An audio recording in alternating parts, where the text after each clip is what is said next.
Argonautas, aqui é Daniel HDR e estamos falando de um ArgCast sobre uma saga que sim, você já esperava que esse episódio iria acontecer. Em vias de se estrear essa bosta desse filme aí que a Fox fez, né? Eles reviram em merda e só dá mais merda ainda, só fede mais. Ainda mais somado com a venda da Fox pra Disney, esse filme já estava destinado ao fracasso. Então, se você parou aqui nesse episódio do ArgCast para saber sobre a saga da Fênix Negra e a gente esteja falando sobre o filme, se fudeu. A gente não vai falar do filme, seu bazingueiro do caralho. A gente vai falar do quadrinho.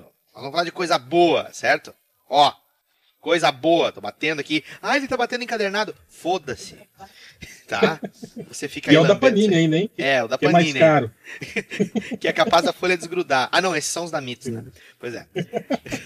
Então, contamos aqui com Rogério de Souza. Oi, dessa vez assim, ó. Será que a Marvel tem clássicos? Aí um abraço, Caruso. Contamos aqui com Ivor Heverson Omar Summers. E aí, galera, saibam que o Grande Heróis Marvel número 7 me fez procurar o significado da palavra paura. É verdade, né? Tinha paura e tinha outras coisas também. Eu nunca me esqueço que o Fera ganhou uma massagem com o final feliz. Sim, né? sim. Uma alienígena de veras estranha. É, exatamente. Bom, ele se bem é que estranho. pra ele tá bom, né? Tá bom, pra ele. Ele também é estranho, né? Contamos aqui também com Andy Naka Rasputin. Eita porra. Caraca. Nossa. Fala, pessoal. E esse encadernado da Panini é caro pra caralho, hein? Puta merda. É caro, né? E contamos aqui com ele, a volta de Alexandre Nerdmaster do Paranerdia. Olá, tudo bem? Eu sou que nem os mutantes. Estão todo mundo me tratando mal, principalmente os roteiristas. Dizem que os tempos áureos voltaram, né? Eu não sei não ainda. Estou muito cético nas atuais fases aí dos quadrinhos. Bicho, desculpa, eu vou causar assim, uma comoção tremenda, enorme na população dos Argonautas, mas eu já não vejo quadrinhos, nem mesmo dos X-Men, que era o meu quadrinho favorito há uns, sei lá, trocentos anos. Quem hoje em dia está acompanhando as mensais, né, sabe que na verdade esse conceito do Claremont e do Byrne, ele tem sido revisto, revisitado em loop. Uma chupinhação do caralho.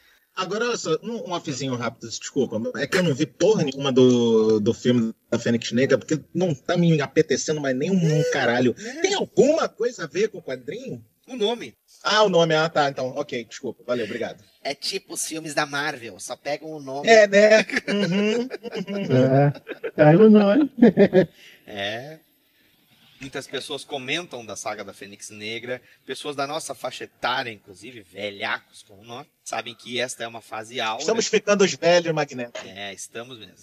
É uma fase áurea e muito significativa para o nosso histórico de leitores, né? Mas a gente sabe que isso aqui é de um tempo em que tu construía um arco de histórias com várias coisas plantadas no decorrer das histórias. A gente tem um histórico do início do John Byrne junto com o Claremont dentro do título dos X-Men. Depois da Giant Size X-Men, número 1, o título dos X-Men passou a contar com a arte do Dave Cockrum, que foi o que deu início, né, nessa Giant Size. E o Claremont, ele era meio que um auxiliar de roteirista junto com o Len Wein, que só deu o início do título, e o Claremont acabou assumindo a mensal. E o Dave Cockrum estava lá.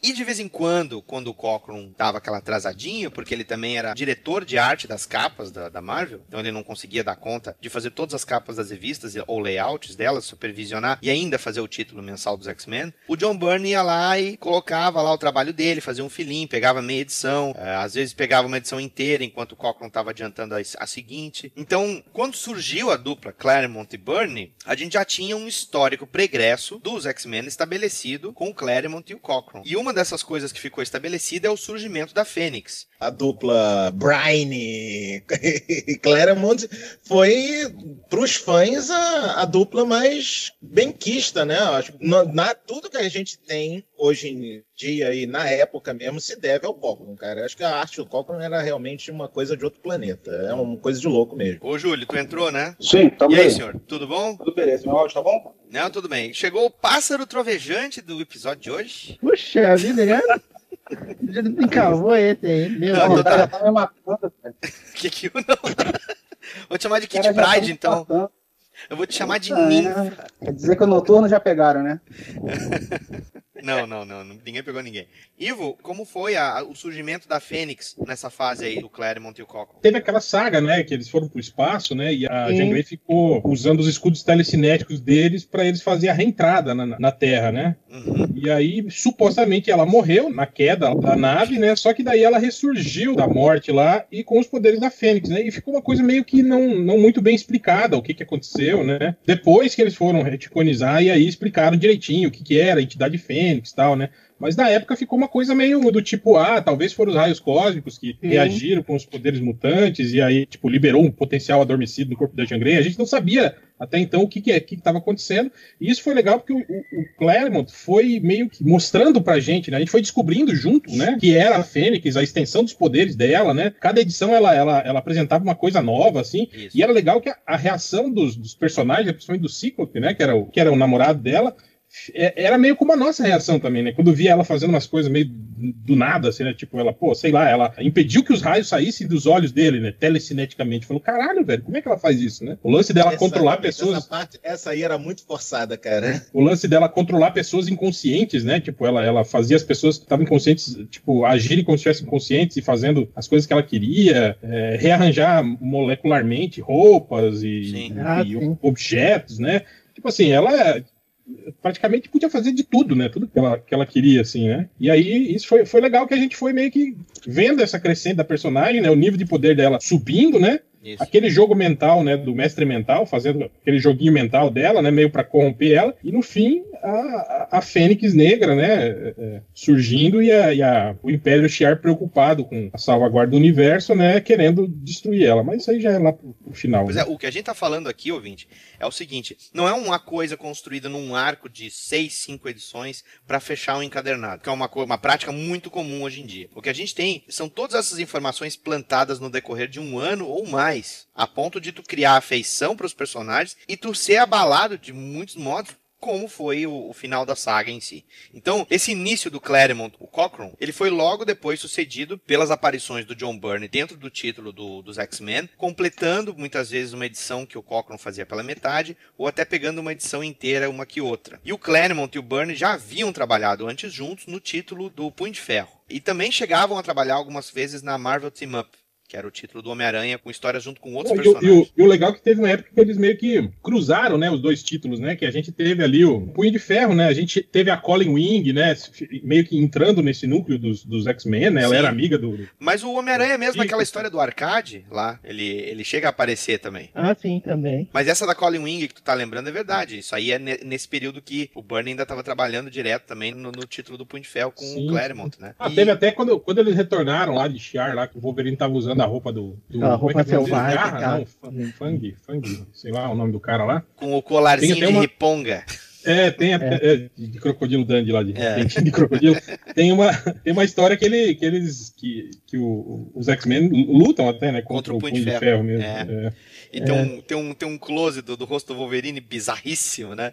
Que ele tá rompendo uma parede lá, o Wolverine parece sofrer um derrame, assim, mas eu acho que era meio que o John Byrne começando a aprender a desenhar o Wolverine sem máscara, né? Né? Era uma coisa meio... não era comum, né, na época. Era comum e ruim.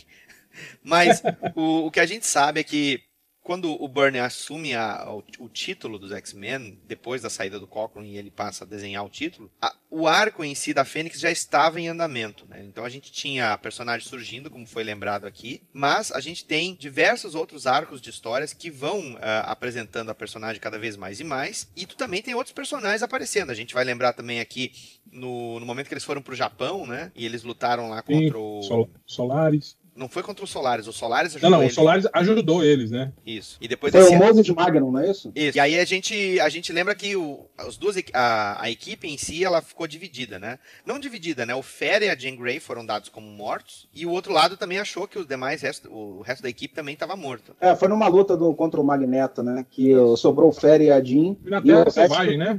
E aí o resto acabou indo parar na Terra Selvagem. Isso que eles se separaram. Cada lado ficou achando que o outro foi soterrado lá e morreu na luta com o Magneto. O Daniel, inclusive, quando os X-Men começam a ser publicados pela Abril, é por aí que começa, não é? Fica meio esquisito, começa do nada. Na verdade, começa depois, né? Começa depois, e aí eles usam aquele famoso recurso da Abril, que era o grandes clássicos Marvel. Que era as bordas com estrelinha, vocês lembram disso? No gibi da Abril? A borda inteira do gibi com um monte de estrelinha. E aí eles republicaram a história do encontro dos X-Men com a Tropa Alpha. Sim. Que foi nesse perfil aí, não foi? Que a história se passava antes do atual momento. E aí eu acho que logo em seguida, assim, que essa aí era uma história assim solta, né? Do jeito que o Júlio tá fazendo, tipo, falou, que era meio que no meio da cronologia. E aí eu acho que a edição seguinte, que eu acho que umas 2 edições depois, eles recontaram a origem dos novos X-Men, e aí sim com aquela paradinha do clássico, né? A bordinha com estrelinha. Mas o encontro dos X-Men com a Tropa Alpha não foi assim? Foi. Isso. Teve aquela história também que contava o Professor X encontrando a Aurora no Cairo também. Foi publicada nesse mesmo esquema. E no começo da história tinha justamente a Jean Grey testando lá a extensão dos poderes lá junto com a Moira. E tinha também aquela história do Vindix tentando pegar o Wolverine de volta, né? Também. Que tem a Aurora tomando banho de sol na praia. Na praia não, lá no lago da mansão do Winchester. É verdade. Nós lembramos muito bem, né? É adolescência. Mas, infância. Mas, olha só. A gente tem que entender que também algumas dessas histórias já haviam saído na RGE, né? E a Abril estava marotamente republicando esse material. Sim. Tu tinha o Almanac do Hulk que apresenta X-Men. Depois eu fui caçar em sebo um monte de revista da RGE para tentar completar a fase toda, desde Caramba! Até eu consegui algumas coisas, tipo aquela história lá no castelo do Black Cassidy lá. Isso. A própria história deles no Japão com o Solaris. A da Terra Selvagem eu não consegui, mas consegui várias. Pois é, porque esse material não tinha saído pela Abril, né? Quando eles começaram a publicar X-Men, eles só pegaram algumas coisas para contextualizar. Se você lê na ordem, inclusive muito desse material não saiu só pela Salvat, não saiu só pela Panini, mas também saiu pela Mitos em encadernados preto e branco, né? Esse material, ele começa a apresentar todas essas transformações que o Ivo falou agora há pouco, né? Transformações não, todas essas características novas de Jean Grey, né?